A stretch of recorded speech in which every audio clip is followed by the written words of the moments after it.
Happy days, happy days.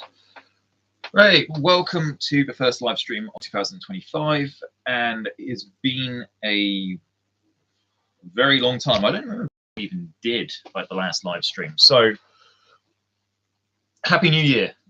Let's do the last little bit of Christmas and just say, hope you all had a good Christmas and Happy New Year, and hope you spent your Christmas and your New Year's with friends, family, people that you love, people that you like. I was going to say you wouldn't really spend like Christmas or New Year's with someone you don't like, but you know, we've all got to work over Christmas, I suppose. Some of us have, and that sometimes might entail you having to work or be with people you don't like. So anyway, got the last little bit of Christmas out of the way. So Christmas is officially over. We're in the new year. So wow. I mean, I'm just going to say like 2025. It seems weird because, I mean, I still remember the year 2000, and just thinking that was like 25 years ago now, very, very, no, I'd say odd or bizarre because, you know, time and what have you is an actual part of life. So there's nothing really odd about that. But it just feels very weird because I remember like 2000 as a kid seeing the millennium come in. And to me, it still very much feels like yesterday. So yeah, it's just amazing how these last 25 years have come and gone. 2000 just feels, it's still very much fresh in my mind. So yeah, life is getting on. Life is getting on. We're a year closer to the end of this century, I suppose. In theory, we should be like a year wiser. In theory, but yeah, all good in the hood. But yeah, a load has happened. A lot has happened over Christmas period, and most of it has been non-martial arts related. Yeah, just where do we even start with this? Because last year I did one competition in 2024, which over the last few years has been becoming like the norm, the modus operandi for myself. And whereas before it was quite common for me to do, say, 2, 3, 4, 5 competitions a year, last year and 2023, I only did one competition in 2023. I did one competition in 2024. So that was almost like a sign that things were naturally beginning to slow down anyway. And I was very consciously aware of that because for the last few years, I've said in numerous live streams before, I've said in numerous videos before, my enthusiasm for martial arts over the last 5 years, especially now, has been gradually diminishing. So I was very much aware that I wasn't doing as many competitions as I was doing back in the old days. And I was quite comfortable with that. Once I'd accepted that fact to myself, I became very comfortable in it. It was just like, okay, I don't feel as though I necessarily need to prove anything now competition-wise. And even though this year, 2025, I have got a few competitions in mind that I'd like to do. I don't feel as though it's something that I need to now have as a driving force behind me, my life, my outlook, or anything else. I've got so many other projects going on at the moment. I'm doing my counseling, which is absolutely great. I've got some training scheduled in for my counseling stuff to help now more with other areas of counseling. I specialize in person-centered approaches. However, some of the training I'm going to do is now going to be what's called systemic therapies. So I'm going to be doing training in group therapy. I'm going to be doing training in couples counseling as well. So it's going to be me learning new counseling skills and being able to actually implement these new skills into different arenas of counseling. So it's not just going to be like one-on-one counseling. I'm going to be actually now getting training to now look outside of the one-on-one counselor-client relationship, which will be cool. I'm really, really looking forward to that. The end of this month, I'm doing suicide with young people training as well. So I'm looking to be able to get into therapy and counseling skills to actually help adolescents and children, which still involves a lot of mental health, but it's going to be like a different arena of mental health. So that is one area which I'm going to be really focusing on. And that's something I said to myself off the bat at the beginning of this year. I was like, let's focus now on this. Let's focus very much on career. Let's focus on developing the counseling and therapeutic skills and approaches I have, really flushing those out and also learning some more at the same time. So I've become very career focused. I've got other projects as well in regards to doing some stuff abroad, which is non-martial arts related. But that being said, the martial arts has now taken a backseat. However, I wanted to end 2024 with at least one more martial arts event. And that came in the form of me actually my third challenge spar. I did my first challenge spar way back in like 2022, January 22. Spar number 2 came at the end of 2022. And then I put myself out and said, right, let's do challenge spar number 3. Why? Because they're fun. It's fun just kind of like putting these challenges, friendly challenges out to my subscribers and saying, hey, who wants to meet up and just roll? And you're meeting up with fully grown men, strangers who should know better. And you're sparring against these people. And I've always thought, bring the psychology into that again. It's like it takes a very kind of special type of person. I don't say special like in special. Sorry, that was a bit on PC. But to be able to just roll with somebody who shares like an interest that you do, and punch them in the face and have them punch you back in the face and be absolutely cool with it, I feel takes a certain type of character. So spar number 1 was fun. Spar number 2 was better. The guy who did spar number 2 with me, I consider him a friend. We gelled almost from the word go, and you know, we went out for a drink afterwards. It was great fun. So when I started looking at spar number 3, it was almost like quite an intense campaign. I put the advert out on my YouTube. I got talking to quite a few different people about if they wanted to do it. I reached out to a guy who I did competitions with back in the day who did karate. And I was like, would you be interested in this? Here's the advert. Here's some of the previous spar videos just so you know what it's all about. And he expressed some interest, but he was like, for whatever reason, communication just broke down. You know, I'm not saying it was anybody's fault. We just stopped talking about the subject for whatever reason. Another guy I reached out to was a guy who did kickboxing, who also was from back in the day. Saw his YouTube channel, offered him the same thing. We got talking, then again, the communication just broke down for whatever reason. Then I was challenged by 2 Choi Kwang Do people because they saw some videos I did about Choi Kwang Do on my channel and they didn't like it. So they came up to me separately and they were like, you know, yeah, we'd like you to put your money where your mouth is. And I was all for it. I was like, yeah, cool. So I got talking to them both and sent them off my email address. I was like, you know, reach out to me. Let's make details. Let's make the magic happen. Never heard from either of them again because I think they then realized actually I was being serious. One of the Choi Kwang Do guys actually seemed pretty cool. And I'd have liked to have met up with him, maybe. The second one was just arrogant. And I looked and thought, you know what? If I was to actually have a friendly challenge spar with you, I'm not going to make a promise that it will be entirely friendly. I would have like upped the volume quite a bit, I think, for that one, but didn't happen. But then anyway, towards the end of the year, I was like, I really want to be able to do this. So then I reached out again to the guy who did challenge spar number 2, and we agreed almost immediately. We went down like a week or 2 after. We arranged, went down to Somerset and rolled for an hour or so. And yeah, it was really great fun. And I'm glad that we ended 2024 on that because it was like almost a perfect way to end the year. Just a real cool, chilled kind of thing. But I then had to go back the next day and do like a 14-hour shift with bruises. But it was fun. And speaking of, the guy who actually did the challenge spar number 2 and 3 actually just spoke out in the live chat. Hi, Ben. Hope your Christmas was cool and hope you had a lovely new year. Let me just make my response to you official. So I'm going to write something in the chat box if my chat typing and nothing's even coming up, and it looks as though my camera's frozen as well. I'm actually using a new camera.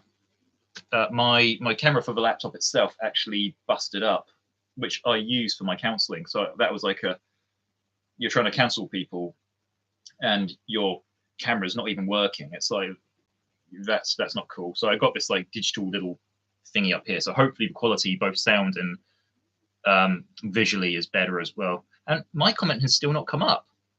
I was trying to respond to Ben. Oh, okay. Sorry, I didn't realize I had the caps lock on. Gosh, that's some pretty bad English grammar, linguistic skills of myself. But at least I answered. Nice to have you with us, as always, Ben. Not wanting to sound like a brown nose, I mean, Ben's been a subscriber to the channel for ages, you know, regular viewer, comments regularly on stuff. All round, generally, he's a really nice guy. Experience with boxing, does Brazilian jiu-jitsu as well. Really, if you get punched by him, I remember actually, I think the first challenge spar that me and Ben had, he went to go and punch me, and I remember at one stage I did shell up, and his fist hit into the arms, and it pushed me right back.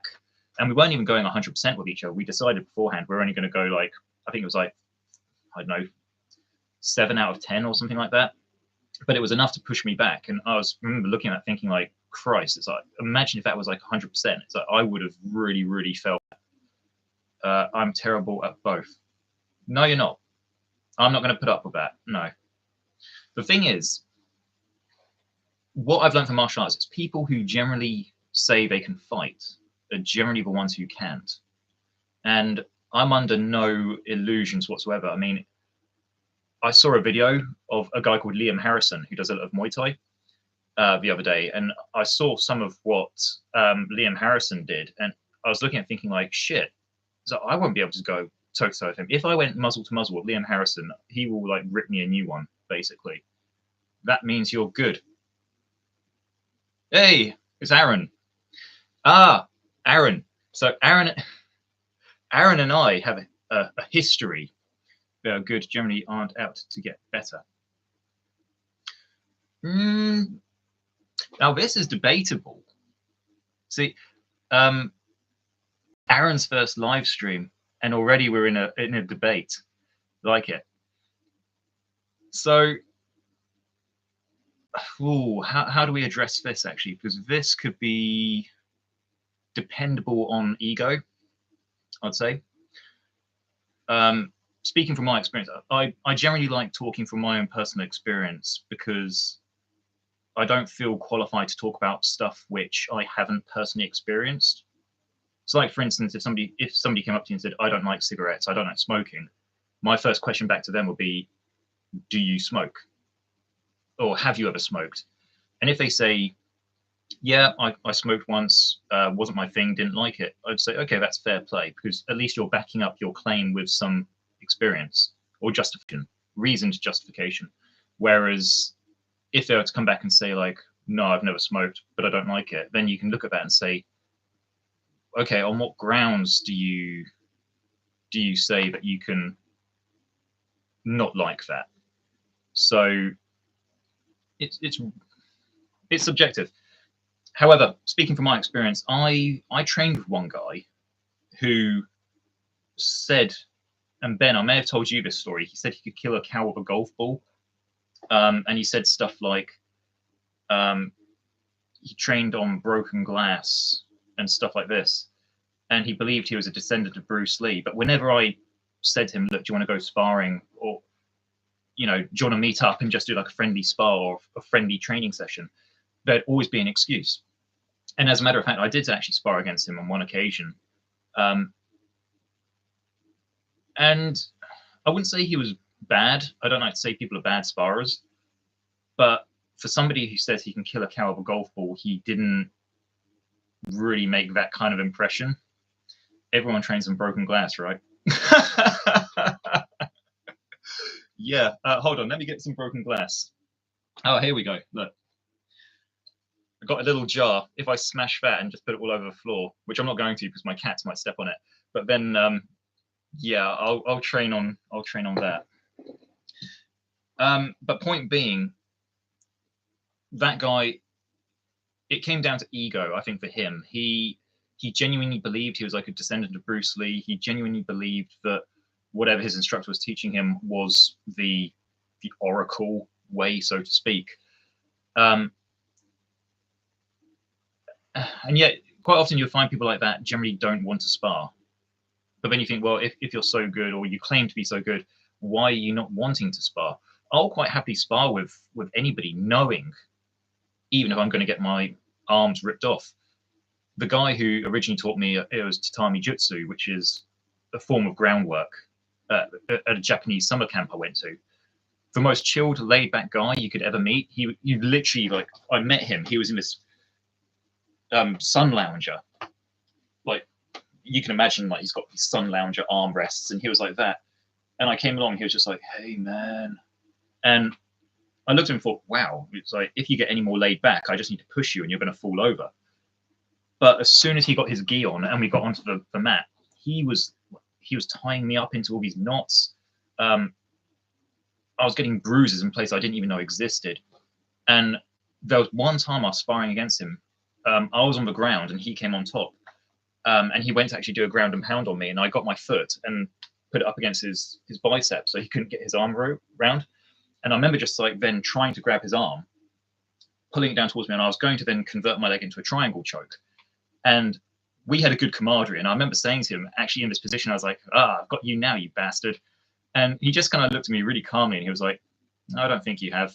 And then as quick as a snake, he literally managed, I didn't even remember what he did. He did something where he managed to wrap my leg right up underneath his armpit. And he almost like suplexed me. So I went flying over him and like landed on the mat behind him. And I was still in a state of shock. I was like, what the hell even happened to me? Before I could even get up, he'd actually then rear mount to choke me. But he was like such a humble guy. And he never gave off any sign or what's the word I'm trying to use? No indication that he was an absolute monster. To this day, he was probably one of the most versatile people I've ever sparred against. Whatever position he was in, and whatever position you were in, he would find something to basically get the advantage over you, whether it was on the ground, whether it was stand up. He was very much a case of, if you want to quote Sun Tzu, he would force you to make your own errors. And quite a lot of time, he would actually wait. He would be almost like a spider. He'd be very patient, wait for you to F up. Then he would just exploit it.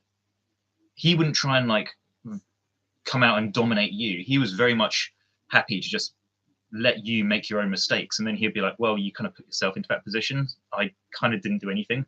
Or a quote he sometimes said to me was like, you know, it's like you did that to yourself pretty much. So I just gave you a little bit of a helping hand. But I feel that's quite a positive attitude to have. Or it's a very playful attitude. And I remember sparring him, and it was like really, really nice to actually spar him because he had that kind of attitude. There was no belligerency, there was no ego, there was no, I'm going to beat you up just because I can. Or there was no, I know I'm a superior sparrer to you, but I'm still going to show you the respect that you deserve. Though he was just such a nice guy to roll with. I haven't met him for a few years, actually. I hope he's okay. I've been meaning to reach out. So I'd like to maybe do challenge spar somewhere down the line with him again. It'll be very one-sided. And I think the video on YouTube would be very, very funny. But, you know, I'm a bit of a clown in myself, so I'll be more than happy to kind of like, yeah, show my very vulnerable side on YouTube and get ass-ripping comments from keyboard warriors who are like, oh, this will never work in a real fight. It's amazing when you kind of meet other people and you enjoy beating each other up, but there's like absolutely no malice behind it. Yeah, some of the challenge spars that I come away with, especially when I did Kyokushin, and people at the end were just comparing bruises. Were like, you know, oh, check this bruise out. I've just had like a, I don't know, like a cheese grater punch right into my arm right there, and somebody else would be like, oh, that's nothing. Check this out, and they'll be showing another bruise, and the third person who's just walking by would just be like, oh God, guys, you know, those aren't bruises. This is a bruise. It's almost like from Crocodile Dundee. It's like, you call that a bruise? This is a bruise. In my really bad Australian accent. Ooh, sorry, clicking. So yeah, that was the end of 2024 with the very fun and enjoyable challenge spar. Going into 2025, I have a few competitions lined up, and they're pretty much now just kind of like, right, let's end the tournament career now, just focus on my work career, my counselling stuff. I wasn't going to do a master's degree, but I'm now genuinely considering it, thinking like, again, just to get another feather in the cap, I want to be able to say that I've got a master's and this, that, and the other. And as tough as uni was, I did enjoy uni. So I may do some more competition, just like 1 or 2. You doing anything in ITF England? Nothing planned. The last ITF event I did was in 2022. That competition itself was really fun, but it was a bit weird. It was in an old Victorian theatre in Margate, and it was underground. And it was just a cool event. The guys were really fun. The guys were really friendly, but the whole layout was very much kind of like, I don't know, something from Tekken or Street Fighter, you know, just in terms of location. And the guy I sparred against was a really cool guy, taller than me, which, me being 6 foot, is, you know, you don't get many people taller than that. Well, you do nowadays, but when I was growing up, I was always the one kind of towering over people.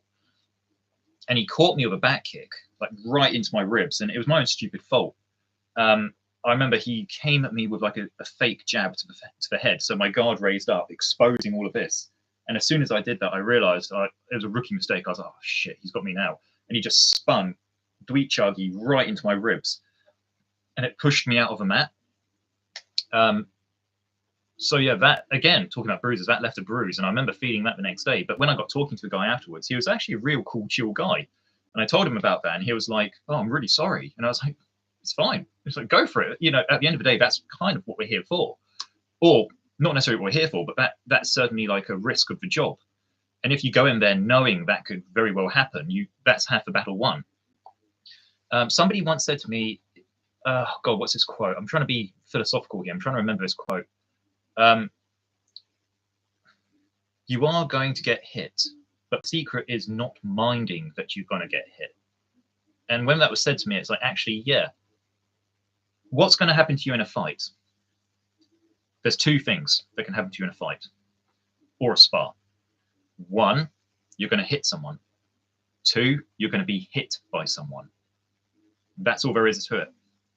Of course, you want to get like really specific. You're like, yeah, but you could get concussed, you could get knocked out. Yeah, sure. But essentially, to get knocked out or to get concussed, you have to get hit. To knock somebody out or to concuss somebody, you're going to have to hit someone. So the only 2 guarantees in a spar, you're going to hit someone and you're going to get hit by someone. And if you can accept that, you're already halfway there. So yeah, that was the last ITF event. To answer the question, that was the last ITF event I did. I have seen a few other ITF events on the website I check to get like tournament updates and stuff. I'm still subscribed to it.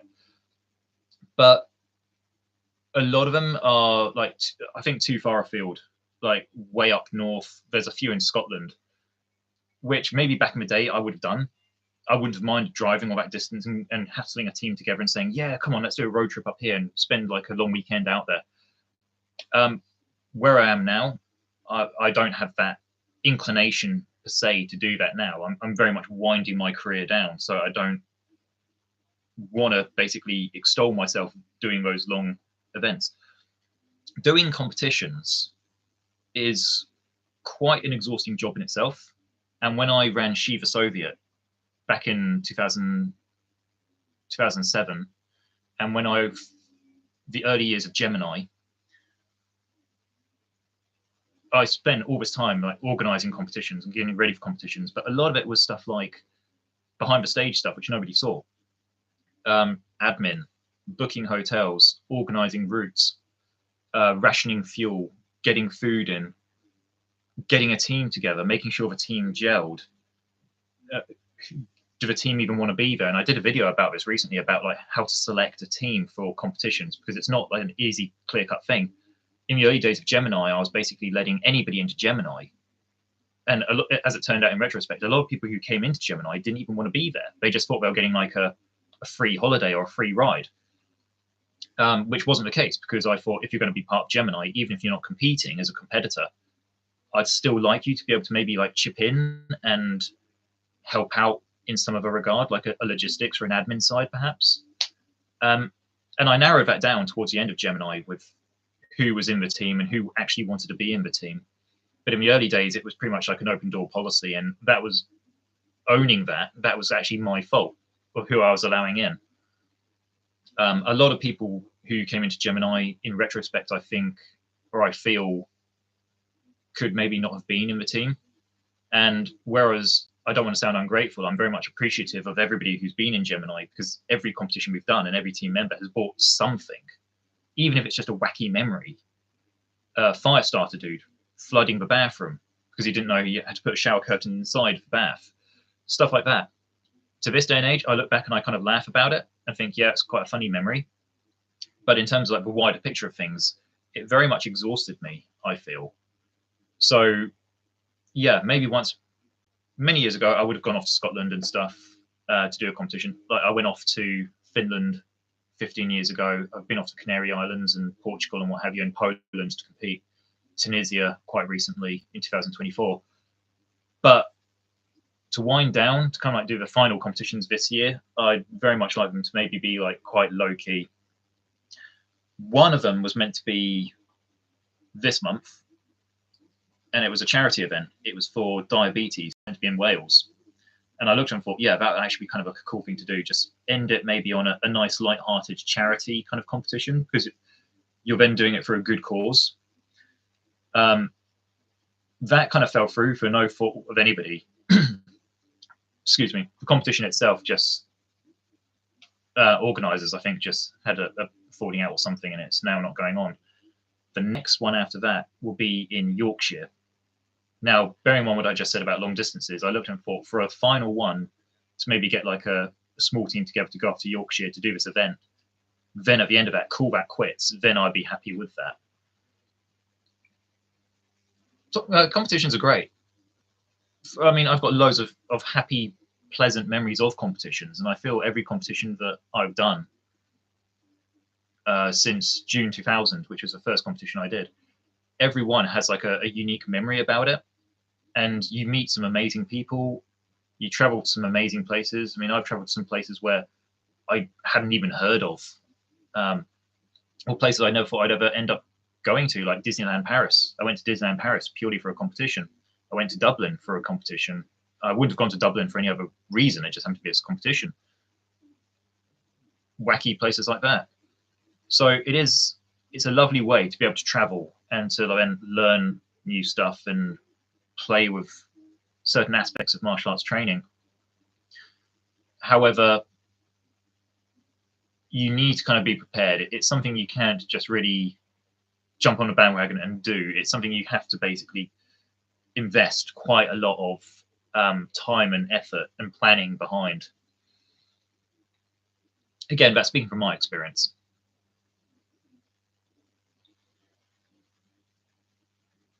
Right, rant about competitions over. But also as well in terms of this year, and this is something that when me and Ben finished our third challenge spar at the end of last year, I remember driving home and I remember thinking to myself, I really now want to do challenge spar number 4. So I was pretty much like the day after I got back, I was like editing the video that me and Ben did. And I don't like editing those challenge spar videos because I want to be able to give like a raw, how it happened kind of video onto YouTube, because I feel if one edits it, it makes one look better than the other, and I don't want that at all. I want to be able to actually show it how it happened. It's not about one-upmanship. It's about showing this is actually how it transpired on the day. I only edited the third one because the camera kept changing from like landscape to portrait. And I was like, okay, well, if I keep this unedited, we're going to see like an upside down spar or a spar which is happening on the side. And like, nobody wants to watch that. So that's the only reason why I edited that. And I tried to keep it as minimal as possible, which I think I did quite well considering. But I remember coming back and I was thinking like, you know what, how about I put out an advert for challenge spar number 4? And I really, really want to get in hold of those Choi Kwang Do people and say, yeah, you guys start challenge spar number 4 because I really want to do this. But I still haven't heard anything back from them. They seem to have just disappeared. hence why actually I remember as well a day later on or so when I was really giving it some serious consideration, thinking like who would I know who would actually be up for something like that. That's when I thought of you, Aaron, and I was thinking like, actually, yeah, because I know that we briefly spoke about, you know, Taekwondo and all this kind of stuff, and I looked at it and thought, well, maybe you'd be up for that as like a friendly challenge thing. And I don't know if you've watched any of the videos which I suggested to you when we spoke last, but it's not ego fights. It's not who can beat up who. It's not I'm gonna, you know, try and humiliate you for my own personal sadistic enjoyment. It's not that at all. It's more like just chums meeting up and saying, all right, okay, let's just have fun and just practice what we know, practice our tactics, practice our strategies, see if they actually can and do work. Or if I know they can work, can I be able to use them against you? And that's why I love doing against different styles, because what you know might work against a style that you've trained in or trained for.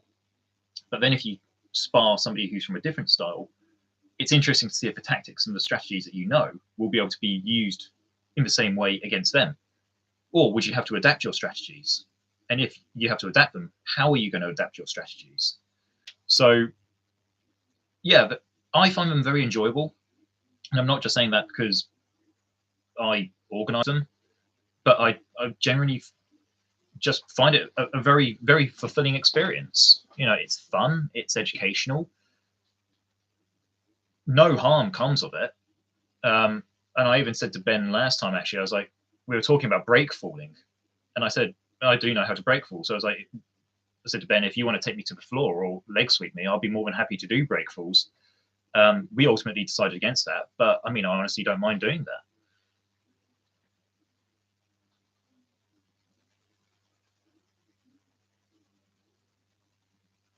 Challenge spar number 1 was interesting, what I will say.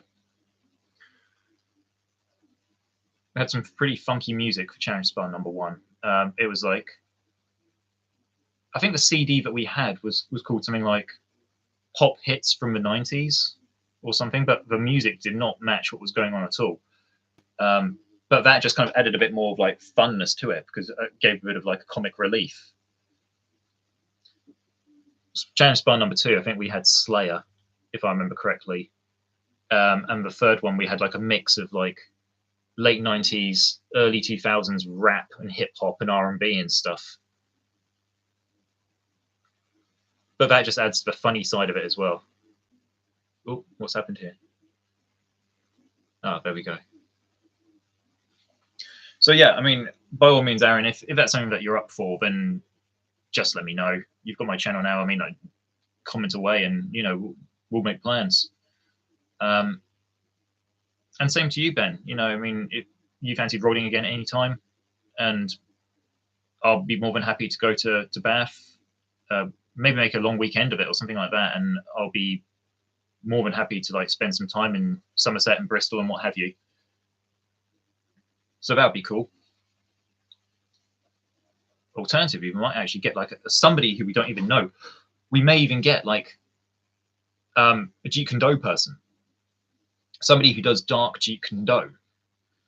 But I was thinking actually about dark Jeet Kune Do. I was thinking the other day, actually, I was going to make like another sub style of Jeet Kune Do, my own personal joke, and I was going to call it Jeet Kune Do X. Just no other reason other than I just I just find it funny. And I was going to do this like spoof video on my channel about like, oh, there's a new style of Jeet Kune Do in town. It's called Jeet Kune Do X or something like that. And I might wind people up. I might wear like black leather or something like that. So then people kind of like think, oh my God, it's really dark and sinister. But really, it's just me just making a twit out of myself. I'll be more than happy than doing Dark Jeet Kune Do X, giving myself like 110 rank or something. Yep, I definitely take up on that. Where are you still thinking of moving down to Cornwall? That is very much on the table as a long-term thing. but yeah, I mean, I'll get back to you on that. But even so, where I am, I mean, I'm ideally located in order to get to like various different parts of the country. And even when I drove down to Bath last, I think it only took like, I don't remember exactly how long it took, but it was doable. And bearing in mind, then I had to drive back the next day. Sorry, drive back that night and go to work the next day. That was fine as well. So the distance, I didn't find the distance an issue, to be honest with you. And it was all mostly main roads. I think after I got to like Warminster, all the roads basically became well built up and stuff. So yeah, I mean, again, I don't mind coming down to you.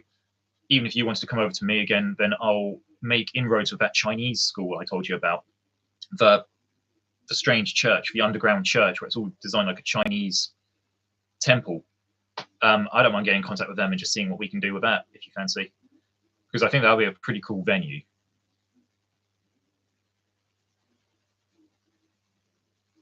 We could invite oh, what's Black Rhino? We could invite Black Rhino for Challenge Spa as well.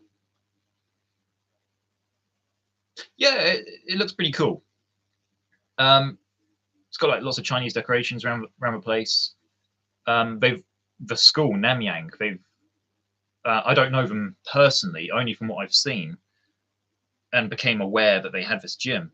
But on their website, they say that they can actually rent their gyms out, or their training halls, whatever you want to call them. They do rent them out to people, and I'm sure if I just went up to them and just said, "Look, you know, explained who I was and said me and a friend would just having like a friendly one-on-one spa, would you be able to rent the hall out to us? And you know, I'll pay for it. That's absolutely fine." I personally don't see them being an issue with it. It'll be pretty weird if they practice martial arts and a fellow martial artist goes up to them and says, "Look, I'll pay you to use your ground. We'll treat it with respect." And if they're like, "No," I'd find that a little bit strange. Nah, hard pass. Guy has bad energy. Yeah, he's interesting guy. Interesting guy.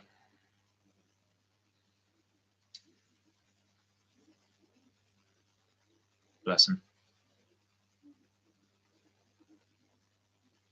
But yeah, I was going to do a thing actually. Maybe like the next challenge spot, I'll say to myself, okay, I will only specifically as a handicap to myself. I'll only use what I know from a specific style. So instead of being more fluent or transient or esoteric in my sparring approach, I'll probably just stick to one style. I'll say, right, okay, I might just say I will only use Kyokushin, which of course in Kyokushin there are no punches to the face. And of course with the intensity down as well, you know, but I'd say, okay, I'll only focus my kicks onto like low level kicks or something like that. My punches will only be to the sternums and what have you like that. Likewise, I might just say to myself, right, okay, I'll purely use, say, WT, the Olympic Taekwondo. So they'll, again, no punches. It will just be like kicks to the body and go to do a kick to the head. Obviously not make contact because that's dangerous, but go to do a kick to the head, something like that. I haven't really decided that yet, but I feel as though that's something that I personally could play around with. Because then I could actually like just test out my skills from that particular style, as opposed to then blend it and think, okay, I could do like a Taekwondo technique mid combo, then change to like Kyokushin or Savat or kickboxing or Salat or something like that. I'll keep it more of like a purist for myself, just as a bit of a handicap, but then a bit of a challenge for me. I feel, which I feel would actually be quite healthy, personally. Or I could just do Dark Jeet Kune Do, but then,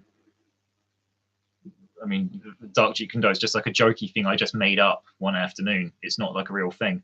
Somebody messaged me once. They actually thought Dark Jeet Kune Do was a real thing, and they were like, "What is this Dark Jeet Kune Do? I've never heard of Dark Jeet Kune Do." And I had to try explaining to them there is no such thing as Dark Jeet Kune Do. It's just this thing I was making up as a joke.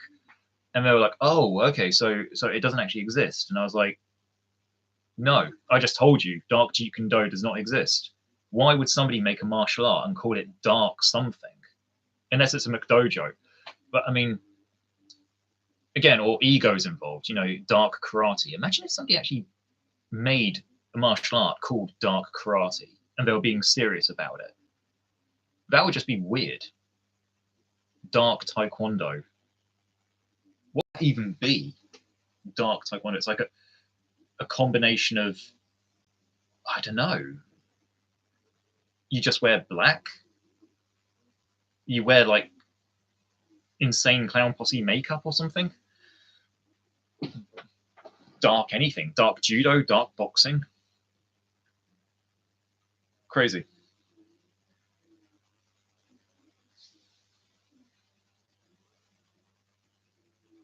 But yeah, I would. Oh, I could actually do some Choi Kwang Do as well, actually. Because if the Choi Kwang Do people don't get back to me or want to have friendly challenge spar with me, then I could actually say, right, okay, I could perhaps learn some Choi Kwang Do, be the devil's advocate. Hypothetically, we could have our challenge spar, but then I'll say I'm only going to use the Choi Kwang Do which I've learnt against you. Because if that Choi Kwang Do is not being proved against me, I could then use the Choi Kwang Do to prove it to myself for my own personal confirmation bias, and also prove to the wider community if the Choi Kwang Do actually works, which I feel could actually be quite interesting. So I might actually start looking at some Choi Kwang Do schools and seeing if I could just go along to a lesson, because I've only been to two Choi Kwang Do schools my whole life, and they left me quite traumatized. Yeah, I didn't really enjoy that.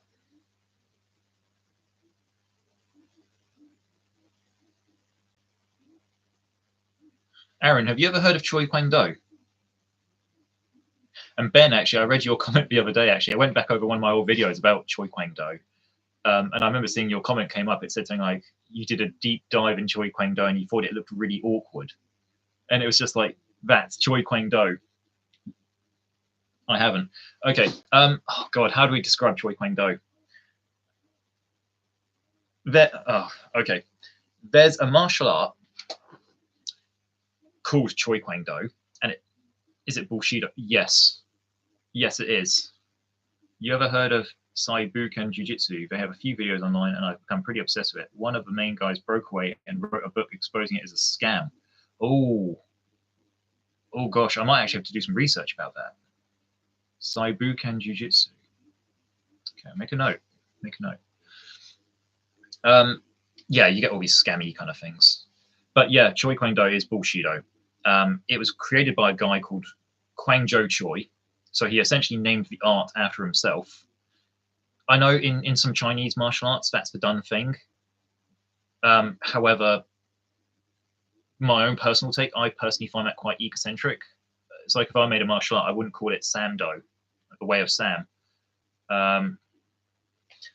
But anyway, let's play devil's advocate. Let's be fair to Kwang Jo Choi. Okay, fair enough. You want to make a martial art and call it after yourself, Choi Kwang Do.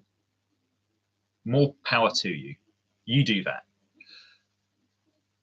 But he then went around saying that he used to do Taekwondo, ITF, and he said ITF was bad for you. And he reasoned because Taekwondo teaches you to lock out your punches and all your strikes. So he said that made him have bad joints. Now, I've never heard of anybody injuring their joints via Taekwondo. And if you do it properly, or karate, because a lot of Taekwondo tradition comes from karate, I've never heard of anybody damaging their joints from this. And if this was true, every single karate, in theory, and every single Taekwondo practitioner would have effed up joints if it was the system at fault. But the fact it was just this one guy getting messed up joints goes to show, or evidence would suggest, it was him at fault, not the system, not Taekwondo, not karate, but him. And I personally believe he was actually doing the techniques incorrectly, but that's just my personal take. So anyway, he made Choi Kwang Do, and the whole techniques of Choi Kwang Do, everything is bent. You do bent punches, you do bent kicks, like really awkward figure Choi Kwang Do man, floor, shagi, but it's all kind of like bent. It's not like, you know, up, chamber, kick, straight reed chamber down, it'll be like, ugh, ugh, ugh. Not with the sound effects, obviously, that's just me. But they'll be doing this. And the backs, instead of having like a nice straight back, which Kata and Pumsi and Hyung and Tool are meant to encourage you to have a correct posture. In Choi Kwang Do, it's all bent up and hunched, and you look like the Hunchback of Notre Dame. It looks awkward, but let's still be devil's advocate. Okay, it may look awkward, but would it still work?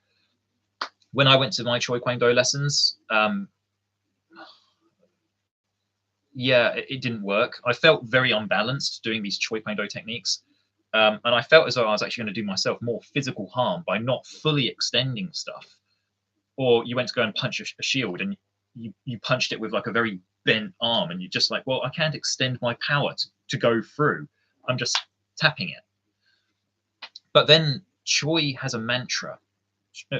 Choi Kwang Do has a mantra that it's, quote, proven to be the most effective martial art in the world.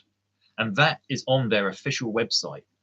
And you can go onto their official website, and it's on their about page. And I think it's like the second sentence or something. And they make that claim. And you think, no martial art is the superior martial art. There's too many variables, and a lot of it depends on one's own physiology. To make such a statement that they're the most effective martial art, and they haven't even been proven, because Choi Kwang Do conveniently don't do competitions to prove this, which is another red flag. So, but to make that kind of statement anyway is, one, it's disrespectful. Two, it's clearly untrue.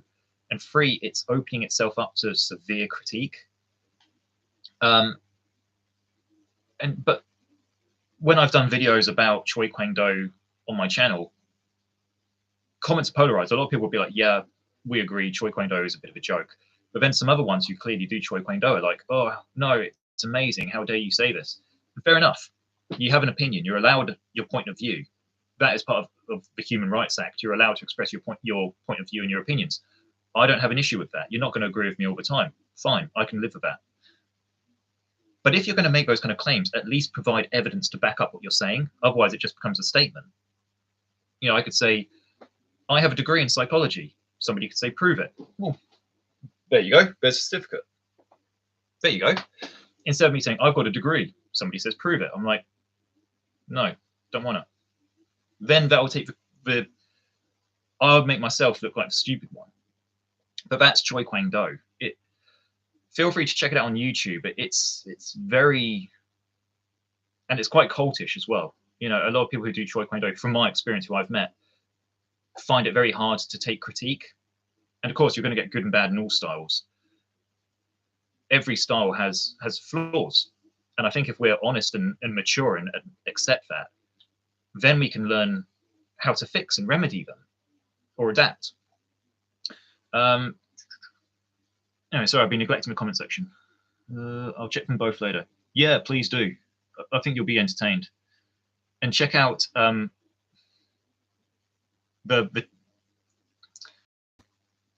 Jeet Kune Do guy I told you about when we met as well. True Believers is the name of the book. Oh my days. That sounds quite sinister. I can see the concept of punching at weird angles to prevent stress on the body, but it's just not practical. Yeah, well, that's the thing. In theory, you can sympathize with the theory, but then it's like communism. The theory of communism is amazing, but in practice, it's a disaster. And I think, or I believe the same as with Choi.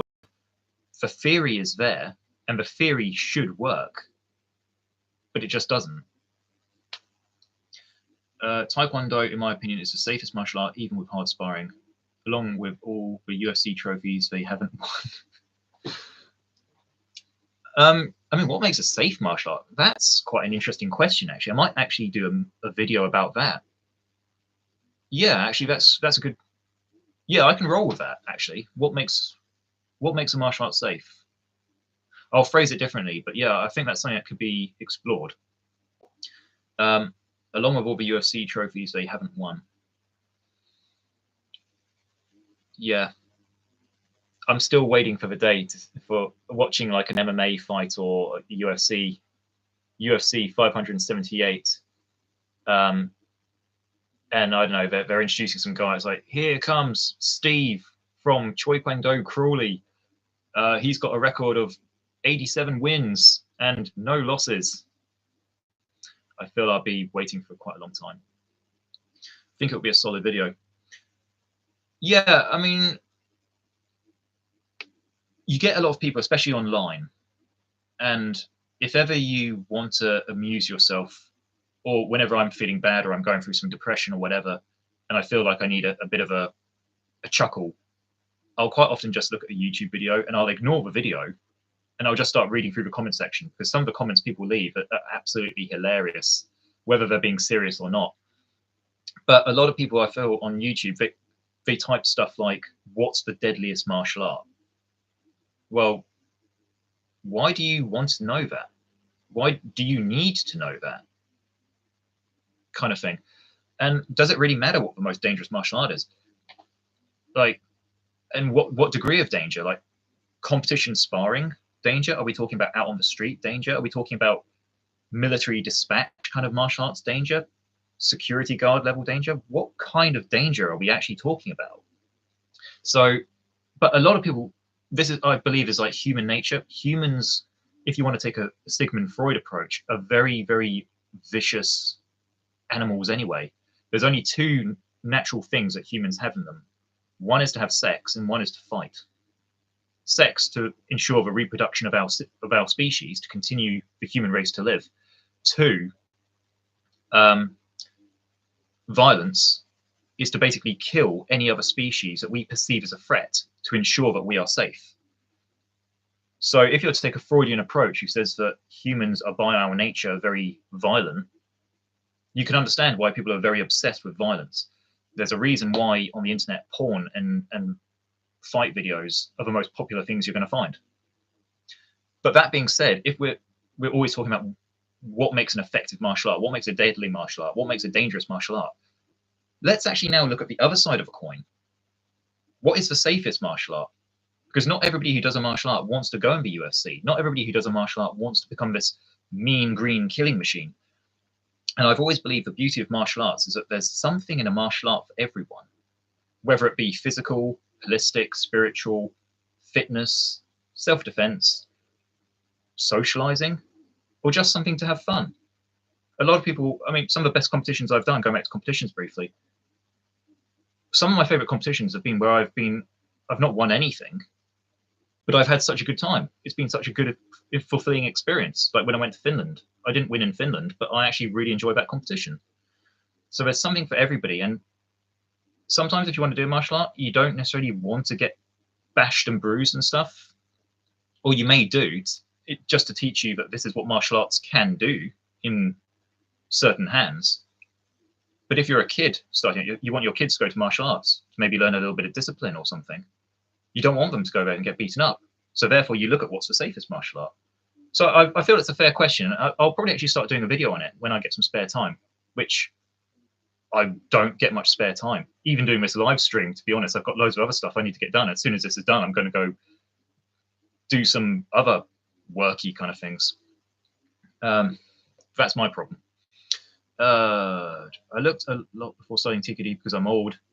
You're not old. And TKD or karate just seems safer than joint locks and throws. Krav Maga is the deadliest, and yet boxing is probably the most deadly. Message retracted. You've retracted a message. Boxing versus Leave Maga? I'm bad at both. No, we've we've already discussed about what makes a good and a bad martial artist. Humility is meant to be one of the predicates of most martial arts. And I feel that if one has the humility to recognize their own limitations, that's not a bad thing.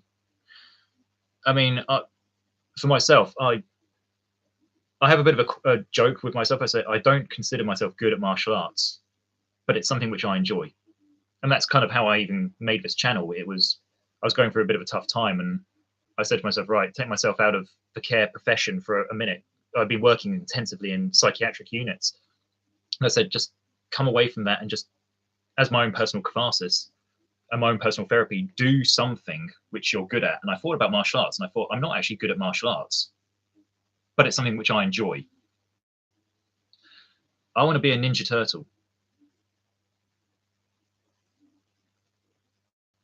You can be whatever you'd like to be.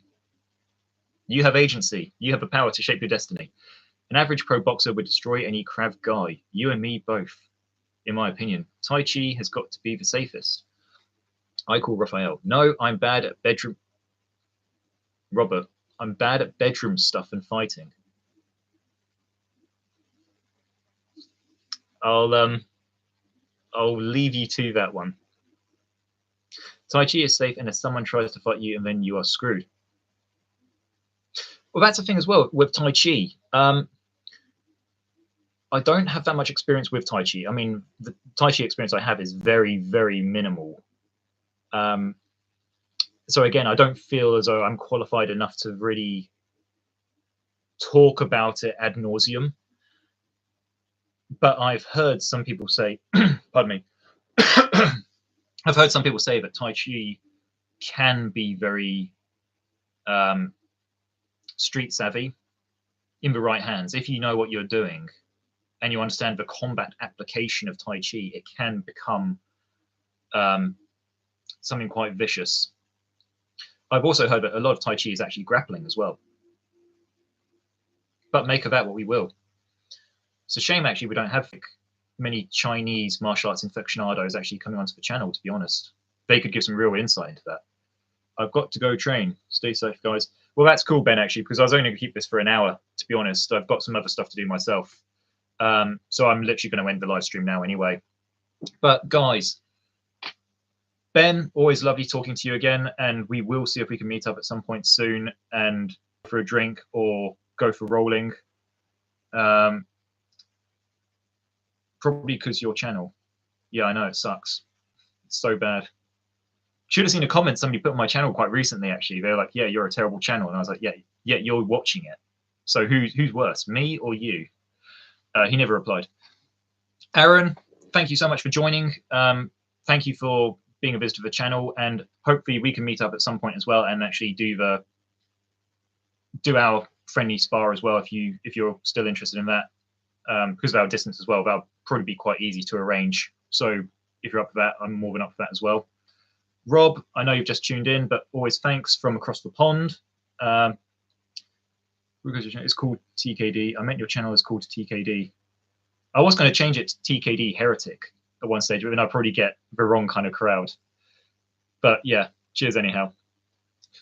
Guys, thank you so much for tuning in, and I'll see you all guys around at some point.